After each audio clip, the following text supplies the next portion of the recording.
नमस्ते dear students, बहुत बहुत स्वागत है आपका पीटी एजुकेशन चैनल पे। मैं हूं गौरव चोपड़ा और आज हम बात करने वाले एक बहुत ही अनोखे टॉपिक के बारे में। हम बात करने वाले राइनो बॉन्ड्स के बारे में। राइनो जंगल से आकर ओवरऑल फाइनेंस इंडस्ट्री को कैसे इम्पैक्ट कर रहे हैं, इन्वेस्टर्स के लिए यह क्या मायने रखता है और ये राइनो बॉन्ड आखिर ट्रेडिशनल बॉन्ड से कैसे अलग है, ये सारा कुछ हम आज के सेशन में चर्चा करने वाले। सो आप आते आते इस सेशन को लाइक कर दीजिए, शेयर कर दीजिए और इस चैनल को भी सब्सक्राइब कर दीजिए। तो चलिए सेशन की तरफ आगे बढ़ते हैं। हमारे सोसाइटी में जितने भी इन्वेस्टर्स हैं, उनका एपेटाइट बढ़ रहा है। वो अपना पैसा जितना हो सके डाइवर्सिफाई करने की कोशिश कर रहे हैं। तो ये जो परिवर्तन आया है, हमें ओवर द टाइम लोगों में देखने मिल रहा है। एंड स्पेसिफिकली अगर पर्यावरण में सुधार लाने की कोशिश की जाए या overall welfare of the society को इंप्रूव करने की इच्छा रखी जाए, तो इन्वेस्टर्स अपनी तरफ से अपने जो फंड्स है उन्हें इन्वेस्ट करने के लिए एंकरेज हो रहे हैं। ऐसे इन्वेस्टमेंट्स में हमें उछाल देखने मिल रहा है। And the investments have grown so much and so quickly to the extent that some are beginning towards unconventional products. मतलब ऐसे इन्वेस्टमेंट प्रोडक्ट्स निकल के आ रहे हैं जो अनकन्वेंशनल है, जो ट्रेडिशनल नहीं है। एंड उसमें से एक निकल के आता है राइनो बॉन्ड्स और Rhino Impact Bond, which is being coordinated by Zoological Society of London and Conservation Capital। तो इस प्रोजेक्ट के स्टेक होल्डर्स के बारे में तो हम आगे आने वाले स्लाइड्स में बात करने वाले, लेकिन सबसे पहले हम ये राइनो इम्पैक्ट बॉन्ड के बारे में समझ लेते हैं। This is the first ever financial instrument for species conservation which is being introduced and is expected to launch this year in 2021। ये राइनो बॉन्ड अपने आप में ही एक अनोखा फाइनेंशियल इंस्ट्रूमेंट है जो कि स्पेसिफिकली स्पीशीज कंजर्वेशन पे फोकस रखता है। ये बेसिकली लास्ट ईयर लॉन्च होने वाला था, लेकिन कोरोना के पेंडेमिक के चलते थोड़ा सा ये डिले हो गया। तो ये जो हम बॉन्ड की बात कर रहे हैं, तो उसे इम्पैक्ट इन्वेस्टिंग कहते हैं, जैसे ग्रीन इन्वेस्टिंग हो गया या सोशल इम्पैक्ट फंड्स वगैरह। तो इनका मार्केट साइज अप्रोक्सीमेटली $52 बिलियन है। ये तो खैर कुछ भी नहीं है अगर हम ओवरऑल $6 ट्रिलियन की मनी मैनेजमेंट इंडस्ट्री की बात करें। लेकिन जो ऐसे प्रोडक्ट्स निकल के आ रहे हैं जो कि सस्टेनेबिलिटी और चैरिटी पे बेस्ड है, वो ज्यादा ट्रैक्शन गेन करके निकल के आ रहे हैं। And that is where a Rhino bond comes into the picture. So a Rhino bond is an investment product which aims to make a financial return from boosting the population of endangered species in Africa. तो rhino bond basically एक financial instrument है जो कि ये उपदेश रखता है खुद में कि उन इन्वेस्टर्स को फाइनेंशियल रिटर्न अपनी इन्वेस्टमेंट्स पे तभी मिलेगा जब राइनो की पॉपुलेशन अफ्रीकन रीजन्स में बढ़ेगी। स्पेसिफिकली एंडेंजर्ड स्पीशीज की यहाँ पे हम बात कर रहे हैं।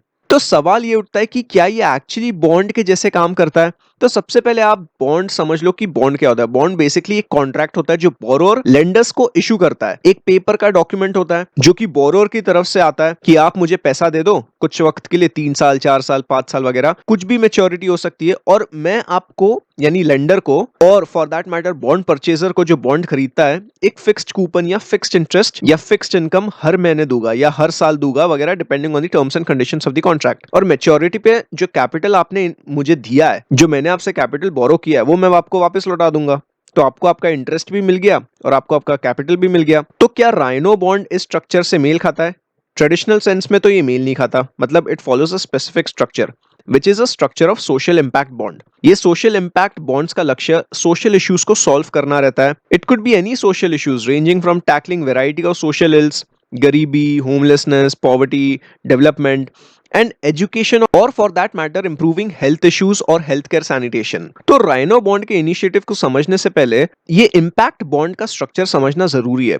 हमें ट्रेडिशनल बॉन्ड का स्ट्रक्चर तो पता ही है। एक इन्वेस्टर रहता है जो बॉन्ड खरीदता है बोरोर से, यहाँ पे बॉन्ड होल्डर रहता है, ठीक है। अब इस केस में सोशल इम्पैक्ट बॉन्ड ऐसे निकल के आता है। ये ऐसा डिफरेंस है इनमें। तो जैसे कि आप यहाँ पे देख सकते हो, ये है investor. Investor directly upfront capital इस सर्विस प्रोवाइडर को दे देता है। सर्विस प्रोवाइडर मतलब कोई भी हो सकता है, एनजीओ वगैरह, जो कि एक्चुअली वो सोसाइटी में चेंज लाने की कोशिश कर रहा है। तो ये सर्विस प्रोवाइडर ऑपरेशनल काम करता है। एंड इसके बाद एक इंडिपेंडेंट इवैल्यूएटर रहता है जो कि इस सर्विस प्रोवाइडर का परफॉर्मेंस मेजर करता है। जो इस एनजीओ ने जो काम कर रखा है, क्या वो सही किया है, क्या वो डिसेंट किया है, क्या वो डिसेंट मेट्रिक्स अचीव किया है उसने। तो उसके बेसिस पे ये जो आउटकम फंडर है, ये प्रोबेबली गवर्नमेंट हो सकती है या बड़े बड़े इंस्टीट्यूशंस हो सकते हैं, उसके बेसिस पे ये आउटकम फंडर्स डिसाइड करते हैं कि इन्वेस्टर को रिटर्न देना चाहिए या नहीं, या कैपिटल देना चाहिए या नहीं। समझ रहे हो?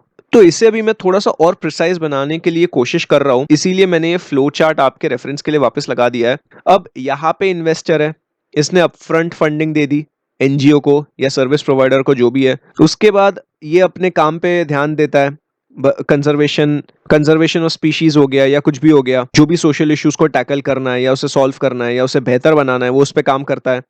देन जो भी आउटकम आता है वो बेनिफिशियरीज को देता है ना। भले एजुकेशन से रिलेटेड कुछ आउटकम हो या कोई भी सोशल इशू हो जिसका आउटकम अच्छा आता है, पॉजिटिव आता है, और वो बेनिफिशियरी को जाता है। और ये जो बेनिफिशियरीज है इनको जो आउटकम मिला है तो ये वेरीफाई होता है इस स्टेप में। यहाँ पे इवैल्यूएटर्स होते हैं एंड इवेंचुअली ये इवैल्यूएटर्स आउटकम पेयर को सजेस्ट करते कि ठीक है, यू कैन एक्चुअली पे the investor based on the outcomes. अब डिपेंड करता है कि अगर अच्छा आउटकम निकला है तो फिर ज्यादा रिटर्न मिलेगा इन्वेस्टर को। तो ये सोशल इंपैक्ट बॉन्ड ऐसा काम करता है, ठीक है, ये ध्यान रखिएगा। तो जो राइनो इम्पैक्ट इन्वेस्टमेंट प्रोजेक्ट है वो इसी स्ट्रक्चर पे आधारित प्रोजेक्ट है। इससे आने वाले इन्वेस्टमेंट्स या funds would be directed towards selected sites to fund management interventions for conservation of rhinos. अब प्रॉब्लम ये है कि conservation managers basically traditional sources से फंड रेस करने में बहुत स्ट्रगल कर रहे हैं। ये funds basic day to day operations के लिए लग रहे हैं, उतने भी पैसे ट्रेडिशनल वे से उठा नहीं पा रहे। तो सिचुएशन को इंप्रूव करने के लिए जो पैसा चाहिए या सिचुएशन को सस्टेन करने के लिए लॉन्ग टर्म सस्टेनेबल इम्पैक्ट अगर लाना है इस कंजर्वेशन ऑफ राइनोस के टॉपिक में, तो वो तो बहुत दूर की बात हो जाती है, क्योंकि डे टू डे ऑपरेशंस का ही पैसा नहीं उठा पा रहे। तो इन सब के लिए पैसा कैसे उठाएंगे? सो अगर लॉन्ग टर्म इम्पैक्ट और प्रॉपर सोल्यूशन अगर निकालना है इन स्पीशीज के कंजर्वेशन के लिए, तो कंजर्वेशन की जिस तरीके से फंडिंग हो रही है उसे बदलना पड़ेगा, जिसमें सोशल इंपैक्ट बॉन्ड्स के माध्यम से ये चुनौती का सामना हम आसानी से कर सकते हैं। सो इसमें जो सबसे इंपॉर्टेंट परफॉर्मेंस इंडिकेटर निकल के आ सकता है इस सोशल इंपैक्ट बॉन्ड में, यानी राइनो इंपैक्ट इन्वेस्टमेंट बॉन्ड में, वो of course net rhino growth rate होगा, जो कि ओवरऑल कंजर्वेशन आउटकम से रिलेट किया जाएगा। इन्वेस्टर्स को उसी हिसाब से अपने इन्वेस्टमेंट्स पे पैसा मिलेगा। So this rhino impact investment financing mechanism will actually pool multiple outcome based financing instruments which are to be implemented in protected area sites containing key rhino populations। समझे? अब अगर हम ये समझने की कोशिश करें कि ये प्रोजेक्ट आखिर कौन सा ऑब्जेक्टिव पूरा करना चाहता है या क्या एग्जैक्टली ये rhino impact investment project tackle करना चाहता है, तो आप एक चीज समझ लीजिए। सिंस 1970s ब्लैक राइनोस जो प्राइमरीली साउथ अफ्रीका में पाए जाते थे, उनकी पॉपुलेशन 65,000 से घटकर महज 5,500 रह गई है। 65,000 से गिरकर 5,500 होना मतलब बहुत अलार्मिंग बात है ये। अब ये कैसे हुआ? इसका मेजर कारण पोचिंग निकल के आ रहा है, मार दिया जाता है। स्पेशली जो चाइना और वियतनाम की तरफ से डिमांड निकल के आती है फॉर राइनो हॉर्न्स, उसके चक्कर में इनकी जनसंख्या बहुत कम हो गई है। Because of the simple reason that the powder from their horns is believed to cure cancer and improve virality. So these species are reaching towards extinction because of these reasons. So Rhino Impact Bond is aiming to supply funds close to 40 to 50 million dollars upfront capital लगेगा in order to help the cash poor government funded sites and to fight against poaching. तो ये तो इनका project का basic objective है, जहां पे ये कुछ अफ्रीकन रीजन्स में राइनो की पॉपुलेशन को बढ़ाना चाहते हैं। ये इनफैक्ट इंडिया की तरफ भी आने की उम्मीद रखी जा रही है, स्पेसिफिकली अगर हम टाइगर्स के कंजर्वेशन की बात करें तो। लेकिन ये प्रोजेक्ट अभी के लिए इन्हीं रीजन्स पे कॉन्सेंट्रेट कर रहा है। The two sites which are selected in South Africa are the Addo Elephant National Park and the Great Fish River Nature Reserve. अब ये जो एडो है ये 1640 स्क्वायर किलोमीटर्स बड़ा है। ये बेसिकली एक रिजर्व है ईस्टर्न केप प्रोविंस में। एंड जो ग्रेट फिश है वो 450 स्क्वायर किलोमीटर पार्क है सेम प्रोविंस में, एंड दोनों स्टेट रन ही है, ठीक है। अब अगर हम ट्रेडिशनल फंडिंग मॉडल और राइनो इन्वेस्टमेंट इम्पैक्ट के यहाँ की फंडिंग की बात करें, यानी इन दोनों में फर्क क्या है, डिफरेंस क्या है, तो ट्रेडिशनल फंडिंग कुछ ऐसे निकल के आती है। गवर्नमेंट या फाउंडेशंस या कॉर्पोरेट्स और फॉर दैट मैटर इंडिविजुअल्स, यानी wealthy individuals, they provide funding for a fixed period of time. ये 3 से 5 साल के बीच तक का रहता है। Conservation organisation receives funds and implements project activity. फिर उसके बाद जो थर्ड पार्टी कंसल्टेंट्स रहते हैं, जो इवैल्यूएटर्स रहते हैं, वो कंजर्वेशन ऑर्गेनाइजेशन के परफॉर्मेंस को मेजर करते हैं एंड ये फिर पब्लिकली ये चीजें रिलीज कर देते हैं। इसमें आप समझ रहे हो कि ये पैसा डायरेक्टली इनको जा रहा है एंड ये आउटपुट दे रहे हैं, ठीक है। ये ट्रेडिशनल फंडिंग मॉडल है। अब जो राइनो इन्वेस्टमेंट इम्पैक्ट मॉडल है, यानी जो बॉन्ड के माध्यम से ये फंडिंग हो रही है, तो सबसे पहला स्टेप यहाँ पे आता है कि investor upfront working capital in conservation organisation को देगा, यानी एनजीओ वगैरह। और ये लॉन्ग टर्म कॉन्ट्रैक्ट रहता है, 5 साल के लिए, 10 साल के लिए वगैरह। फिर जो यहाँ पे कंजर्वेशन ऑर्गेनाइजेशन है, इनमें जो प्रोटेक्टेड एरिया मैनेजर्स है, वो लोग तो वर्किंग कैपिटल रिसीव किए, तो ये अभी रिस्पॉन्सिबल है ऑपरेशनल एक्टिविटीज के लिए, आउटकम के लिए, कि नेट राइनो ग्रोथ कितना हो रहा है। There must be percentage increase in number of rhinos, right? पैसा उसी के लिए तो लिया है। एंड इसके बाद जो प्रोटेक्टेड एरिया मैनेजर्स है, वो बेसिकली गवर्नमेंट को रिपोर्ट करते हैं कि ये ऐसा ऐसा रिजल्ट आया, राइनो पॉपुलेशन ग्रोथ इतना इतना हुआ है, ठीक है। एंड अगर गवर्नमेंट को सेटिस्फैक्शन लगा कि जो एग्रीड अपॉन आउटकम हमने डिसाइड किया था प्रोजेक्ट के स्टार्टिंग के पहले, वो अगर अचीव हो गया, तो इन्वेस्टर को अपना कैपिटल भी मिलेगा और अपना रिटर्न भी मिलेगा। समझे? तो ये ट्रेडिशनल फंडिंग मॉडल से कैसे अलग बनता है? कौन सी चीजें आती है?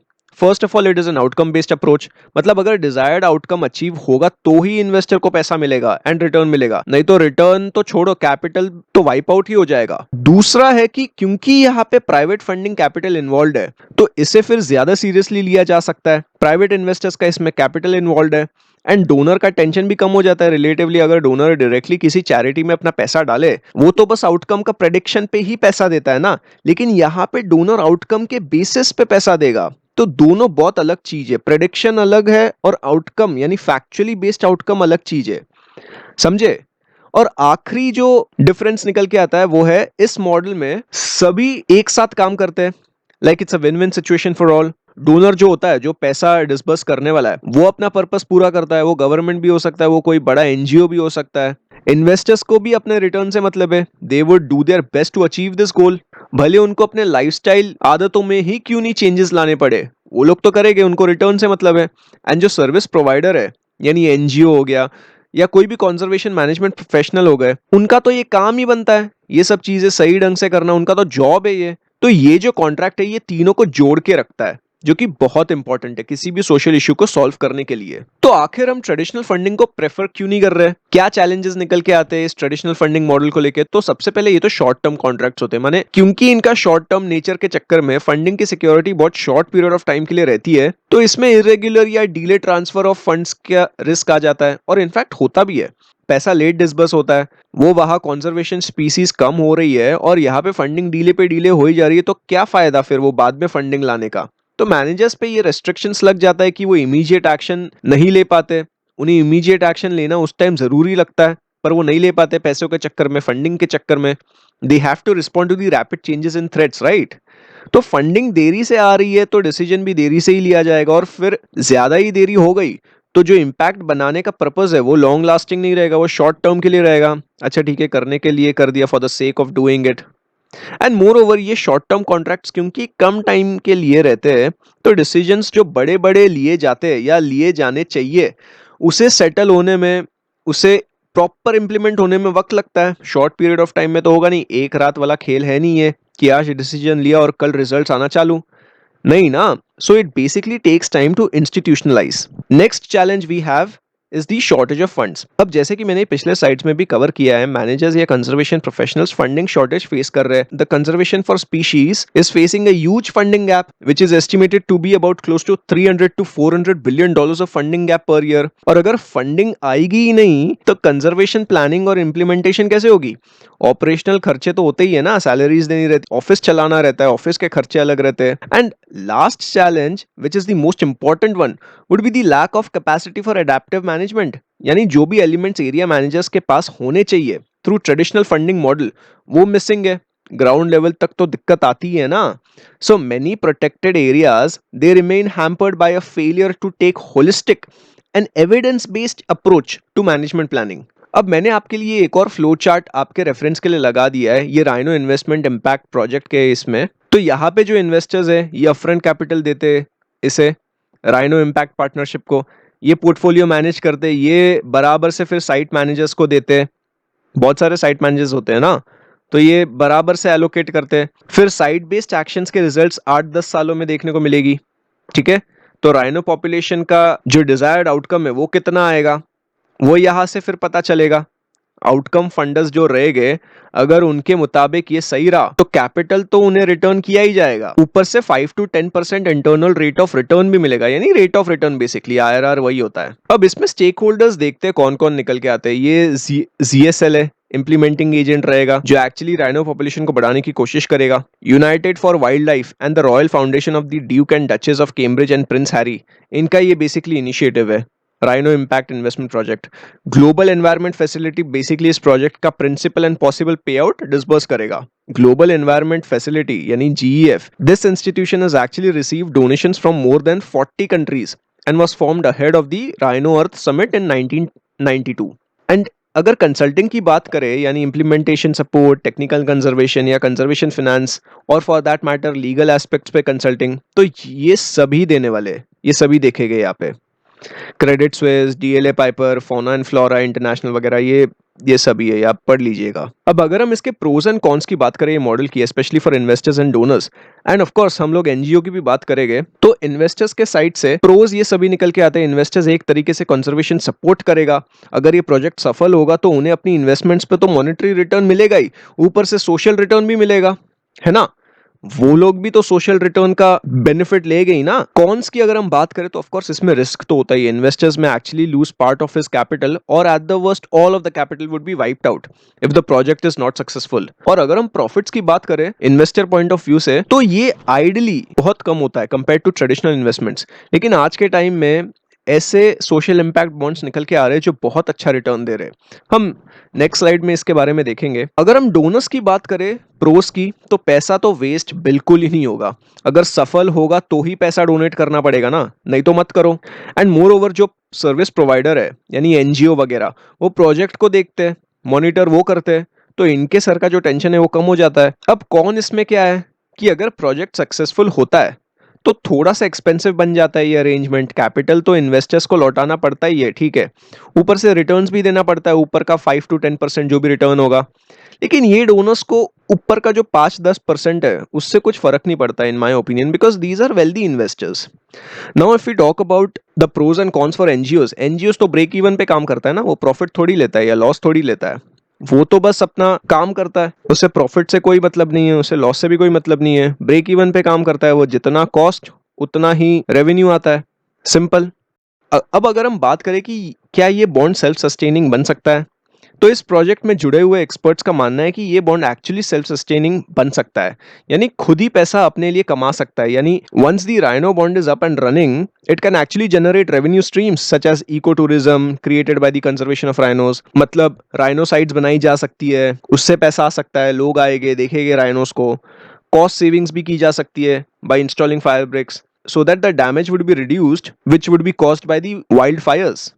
तो अल्टीमेटली सवाल ये निकलता है कि सोशल बॉन्ड्स काम करते भी है या नहीं, या पहले ऐसा कुछ सक्सेस मिला भी है या नहीं, एम्पेरिकल डेटा क्या बोलता है। तो जी हाँ, बिल्कुल इसके पॉजिटिव्स निकल के आए। There are more than 150 social impact bonds worldwide, US and Europe में सबसे ज्यादा है, and some have actually been successful and have delivered target returns to the original investors. जैसे एजुकेट गर्ल्स का ही एग्जांपल ले लो, इंडिया में जो मुंबई बेस्ड एनजीओ है जो कि राजस्थान के एक छोटे से शहर में लड़कियों की शिक्षा को बढ़ाने के लिए काम कर रहे हैं, rural region of Rajasthan. So they have actually achieved phenomenal results. I mean 2015 से लेकर 2018 तक इनका प्रोजेक्ट था और इनका टारगेट 110% से ऊपर अचीव हुआ है। अब जैसे कि आप यहाँ पे इन्फोग्राफिक में देख सकते हो, ये सर्विस प्रोवाइडर है एजुकेट गर्ल्स, ठीक है। यूबीएस इसमें इन्वेस्टमेंट किया था, $270,000 की इन्वेस्टमेंट की थी, ठीक है। एंड इन्होंने फिर अपना काम किया। देन इंडिपेंडेंट इवैल्यूएटर ये आईडी इनसाइट करके था, इसने रिपोर्ट्स असेस की हर साल, उसे आउटकम सही लगा एंड इवेंचुअली जो चिल्ड्रंस इन्वेस्टमेंट फंड फाउंडेशन है ये आउटकम पेयर था, इन्होंने फिर इसे वापस पैसा दे दिया $270,000, ठीक है। एंड ऊपर का रिटर्न भी दिया, एंड रिटर्न आप मानोगे नहीं, 15% का इंटरनल रेट ऑफ रिटर्न मिला यूबीएस को उसकी इन्वेस्टमेंट पे। आप बात समझ रहे हो, 15% का रिटर्न इसमें काफी अच्छा है। विन विन सिचुएशन ही है सब के लिए, अच्छा ही काम हो रहा है सोसाइटी में। तो ये रिजल्ट्स कुछ ऐसे निकल के आए एजुकेट गर्ल्स के, ठीक है।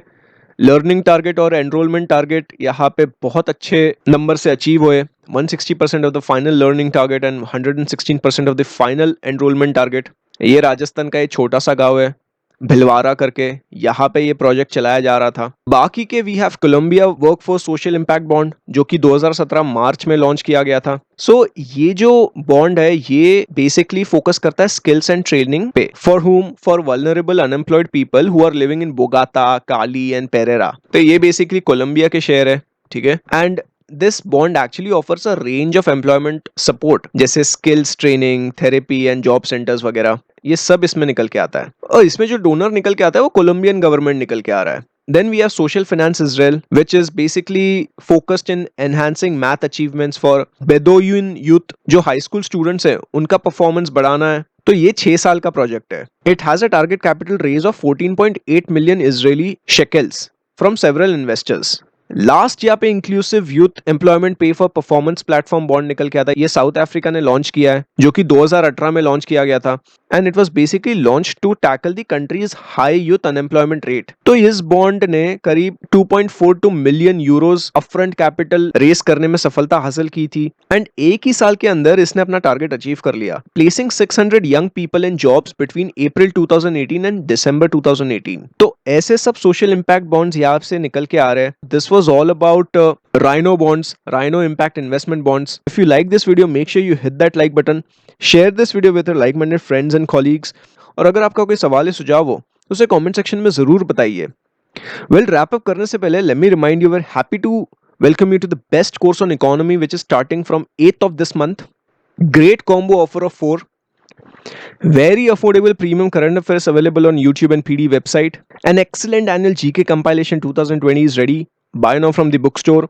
So we now come to an end to this session. Here are some useful resources for you from PD family. Make full use of it. उम्मीद करता हूँ ये सेशन आपको पसंद आया होगा। नमस्ते, जय हिंद।